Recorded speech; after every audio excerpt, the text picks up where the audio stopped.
Sébastien, bonjour. Oui, bonjour les grandes gueules, et bonjour à tous les auditeurs d'Europe 1.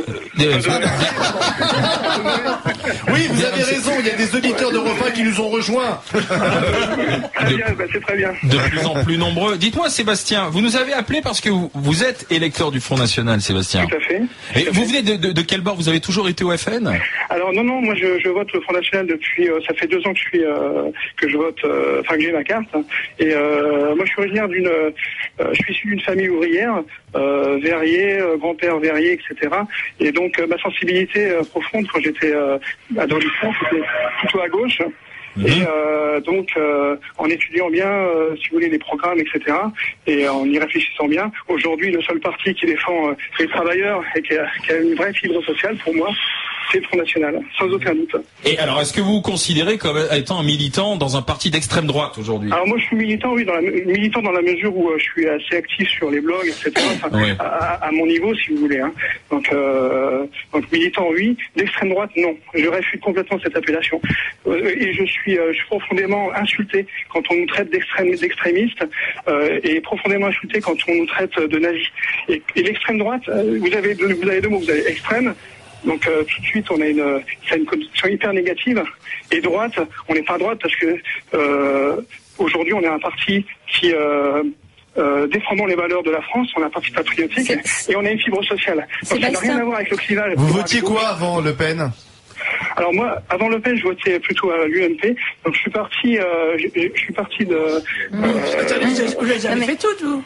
Pardon? Vous avez dit que vous étiez de gauche. Après, vous nous parlez de l'UMP. Maintenant, vous venez du Front National. En définitive, vous cherchez encore. Moi, quand j'étais ado, j'ai cru au clivage gauche-droite. Donc, si vous voulez, comme je m'intéresse à la politique, il fallait bien choisir son camp. Moi, je suis issu d'une famille ouvrière et automatiquement, j'étais plutôt de sensibilité de gauche étant adolescent.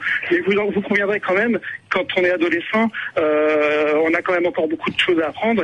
Et en étudiant, oui. Si vous permettez, en fait, vous savez, c'est un peu, dis-moi qui tu fréquentes, je te dirai qui tu es, parce que c'est vrai qu'on voit quand même, malgré un discours où je suis absolument d'accord avec vous, le discours officiel, moi je suis vraiment d'accord, et on peut pas, dans le discours officiel aujourd'hui de Marine Le Pen, trouver quelque chose qui serait de la droite extrême et de ce qu'elle a de plus de nauséabond. Ça c'est clair. Mais attendez. Mais vous lui faites un procès d'intention. Mais attendez, j'ai juste une question. Non mais attendez, Sébastien, si vous permettez, il y a quand même des choses qui sont très troublantes, c'est-à-dire des visites officielles, à la fois de Marion Maréchal Le Pen, à la fois de Marine Le Pen, et de tous les représentants du Front National vers des partis de droite extrême d'Europe ou d'ailleurs. Ça, c'est la première chose. Donc, j'aimerais que vous répondiez là-dessus. Ouais, et la deuxième, c'est vous, Sébastien. Attendez, juste, et après je termine. Sébastien, juste un mot. Il vous est jamais arrivé dans un meeting du Front National de vous retrouver avec des gens que vous n'auriez pas eu envie de fréquenter en dehors de ce rassemblement, c'est-à-dire des gens qui auraient les cheveux extrêmement courts et qui auraient une vision beaucoup plus radicale que vous? Ça vous est jamais arrivé, ça? L'université d'été à Marseille il y a 3 semaines, absolument pas. J'ai trouvé des gens qui étaient profondément, ce qui nous liait profondément, c'était l'amour de la France et le patriotisme. Et absolument pas des discours nazis, etc. Où on est très très loin de ce genre de clichés. Enfin, l'extrême droite, c'est pas seulement les nazis, l'extrême droite en France. En toute sincérité. Non, mais quand on parle d'extrême droite, c'est assez réducteur. Tout de suite, on voit des nazis. Non, mais je veux dire que quand on parle de l'extrême droite en tant qu'historien, ce n'est pas seulement le nazisme, l'extrême droite, vous voyez? Ouais, tout à fait. Mais si vous voulez parler d'histoire, on peut parler d'histoire. Parce que qu'est-ce qu'on avait dans le gouvernement de Vichy? Principalement des socialistes. C'est la réalité des choses. Et qu'est-ce qu'on avait à Londres aux côtés du général de Gaulle? On avait des gens de l'Action française notamment. Oui. Non, excusez-moi, il y avait énormément de collaborateurs qui étaient d'extrême droite aussi, soyons clairs. Donc attendez, attention Sébastien. Principalement des socialistes. Daladi, c'était quoi? C'était un socialiste. Vous risquez pas sur ce terrain-là, et puis on n'est pas là aujourd'hui, Sébastien. Je sais que ça vous gêne, alors on va pas les... Non, moi ça me gêne pas du tout. Parmi les fondateurs du Front National, il y a des gens qui avaient été malheureusement proches de la collaboration, on le sait aussi. Mais le Front National a changé depuis, on est d'accord. Oui, Sébastien, Philippe Gabillet, j'ai une question là. Vous nous avez raconté qu'en fait, vous aviez aussi un peu bougé. Vous étiez parti UMP, puis vous étiez plus proche. Exactement. Maintenant, vous avez pris votre carte au Front National. Est-ce que ce mouvement, on a le droit de bouger.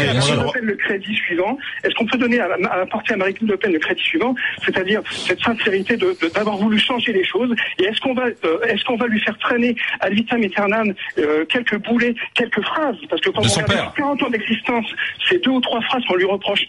Oui, mais lesquelles? Attendez, finis sa question. Excusez-moi, c'est bien, c'était pas vraiment ma question. Ma question, je voudrais savoir si autour de vous, donc que ce soit dans votre famille, vos amis, etc., est-ce que vous avez senti, est-ce que vous êtes en gros isolé, ou est-ce qu'au contraire, par exemple, ce mouvement que vous avez vécu, ce changement, quoi, de posture, d'engagement, est-ce qu'en fait vous le sentez aussi autour de vous, parmi vos proches, vos amis, etc.? Écoutez, on est assez politique dans la famille et quand on a commencé à aborder les élections présidentielles, on s'était pas concerté et finalement tout le monde s'est rallié sans avoir discuté au préalable au vote Marine Le Pen, quoi. Clairement, quoi. Et quand on participe aux universités du Front National, on discute avec des gens qui sont issus beaucoup de l'UMP.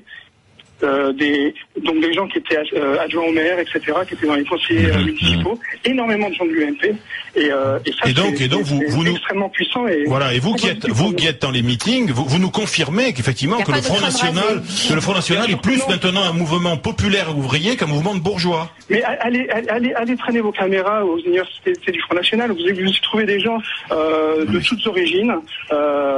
Vous y trouvez des gens de toutes origines sociales et ethniques, et franchement, ça n'a rien à voir avec la caricature. Alors, Sébastien, témoignage de l'ami Sébastien, merci d'avoir été avec nous. Et Christophe des Pyrénées-Atlantiques est éducateur, même génération que Sébastien, à 39 ans, Christophe à 30. Vous ne transigez pas sur cette histoire, hein?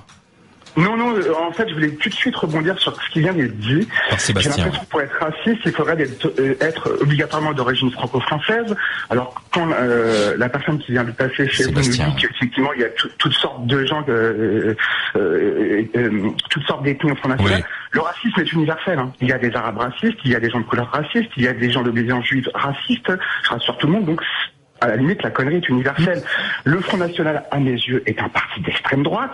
Sinon, il faudra m'expliquer pourquoi Marine Le Pen a des acquaintances, effectivement, avec certains partis d'extrême droite, lorsqu'elle sera en Autriche, à Vienne, lorsque celle-ci, ou Marine Le Pen, va avoir des partis d'extrême droite belges, des mecs qui tendent le bras. Hein, parce que moi, je m'intéresse à la question... pas d'aujourd'hui, mais depuis l'âge de 13-14 ans. Ouais. Donc j'aimerais qu'on arrête 5 minutes d'être dans l'hypocrisie dans ce pays. On a permis à des politiques, et pas seulement d'extrême droite, mais d'UMP et d'autres, de tenir des discours xénophobes et racistes, antisémites et autres. Donc elle essaye de laver son linge sale en public, Marine Le Pen, mais son père reste le président d'honneur de ce parti, d'accord? C'est quelqu'un d'antisémite, de xénophobe et de raciste. Marion Le Pen est un autre courant du Front National, elle a des acquaintances avec des partis extrémistes, néofascistes et néo-nazis, donc on arrête d'être dans l'hypocrisie. Pour moi, le Front National et les gens qui votent Front National... sont des gens d'extrême droite, quasiment néo-nazis, parce que Sébastien, que l'on a entendu, c'est pas ce qu'il nous a donné comme impression, vous l'avez écouté, Christophe. Non mais très sincèrement, quand il demande d'aller dans les meetings, j'ai une amie qui était ethno-sociologue, qui faisait tous les partis politiques, et elle a fait aussi ceux du Front National, où quand vous discutez avec des militants du Front National, ils sont clairement racistes. J'ai pas dit nazis, racistes, d'accord? Et qu'ils soient de toute ethnie, de toute obédience religieuse, puisque je rappelle que le racisme est universel. On arrête de nous faire croire que c'est un problème. Oui, mais alors justement, s'il est universel, on peut pas simplement le cantonner au Front National, mais la difficulté, c'est qu'il n'y a pas de critère objectif qui définit un parti d'extrême droite. Ensuite, on peut interroger des historiens qui vont donner donner quand même des pistes. Et c'est vrai qu'on peut pas dire qu'aujourd'hui Front National est un parti néo-nazi, ça serait un mensonge. On peut pas dire que c'est un parti fasciste. Mais c'est vrai qu'il y a en même temps des choses qu'on peut coller au Front National et qui rappellent les mouvements d'extrême droite depuis longtemps, notamment le côté la dénonciation de la décadence, le culte du chef aussi, c'est quelque chose de très extrême droite. Voilà. Non, parce que le culte du chef, excuse-moi, on l'a vu à l'UMP quand même. Oui, mais l'UMP se droitise. Ce qui fait que pour ça, c'est intéressant, c'est que comme l'UMP se radicalise, eh bien effectivement, Marine Le Pen, elle se centrise, elle revient au centre, et donc il y a un inversement des choses. Je voulais vous poser une question quand même, qui m'a l'air assez importante. Vous êtes de quel parti, vous? Je ne vote pas, je fais partie de la société civile, je monte des associations. Vous votez quoi? Le quotidien des gens. Je vote pas. Ah bon? Et pourquoi vous votez pas? Vous. Mais vous savez, vous savez que la façon dont vous exprimez contre le Front National, votre haine qui ressort, bien sûr, est quand même extrêmement dérangeant parce que avec de tels langages, avec un tel blocage de votre part et ne pas voir exactement ce qui est en train de se passer dans le pays, vous leur donnez des voix supplémentaires. Vos arguments sont tellement. Non, arrêtez la psychanalyse avec moi, s'il vous plaît. Mais c'est pas de la psychanalyse, c'est tout simplement quand on vous écoute, on a l'impression d'avoir quand même Mélenchon en face de nous. Excusez-moi, vous n'êtes pas neutre dans votre langage. Arrêtez de me sortir. Allez-y, Christophe. S'il vous plaît, je veux des psychologues, ça m'intéresse pas. Déjà, d'une part, parce que vous avez l'habitude de le faire avec les auditeurs. Je n'ai pas la haine contre le Front National, je suis vigilant.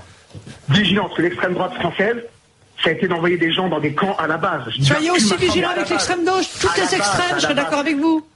Écoutez, laissez-moi terminer. Que faisait Marine Le Pen en Autriche avec des anciens Waffen-SS? Je l'ai dit tout à l'heure.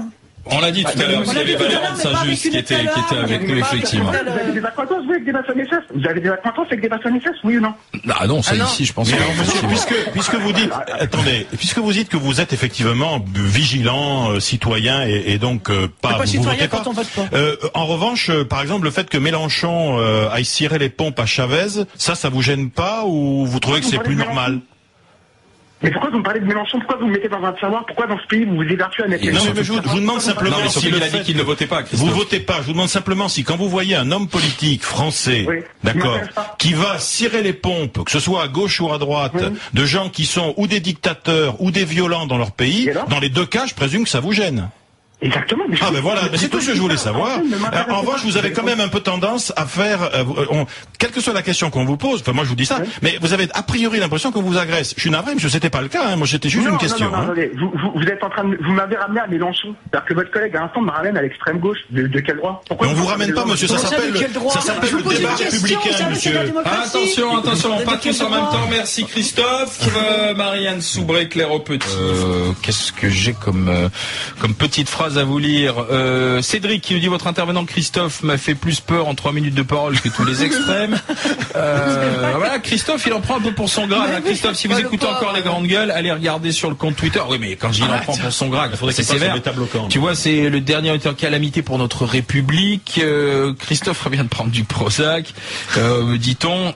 Qu'est-ce que j'ai comme réaction? Avec les cheveux courts, me dit Chloé Tens, veut dire qu'on est tous du Front National. Je suis mort de rire.